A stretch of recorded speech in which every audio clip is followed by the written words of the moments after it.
ব্লগে সবাইকে স্বাগত। দেখতে পাচ্ছি টমেটোগুলোকে তেলের ভেতরে আমি ভাজছি।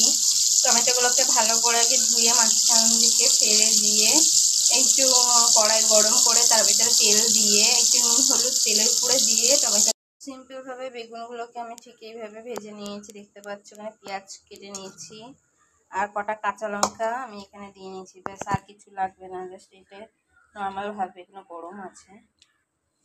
টমেটোকে ভালো করে একটু নুন দিয়ে জাস্ট মেখে নেবো, তাহলে আমার টমেটো ভর্তা রেডি হয়ে যাবে। তখন এটাকে ভালো করে আমি মেখে নিচ্ছি।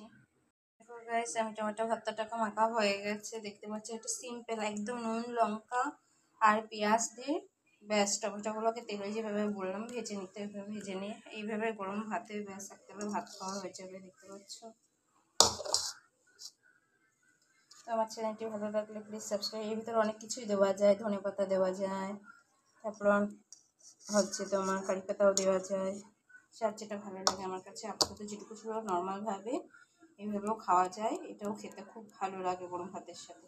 চলো, আমার চ্যানেলটি ভালো লাগলে প্লিজ সাবস্ক্রাইব করো। Tata, bye bye.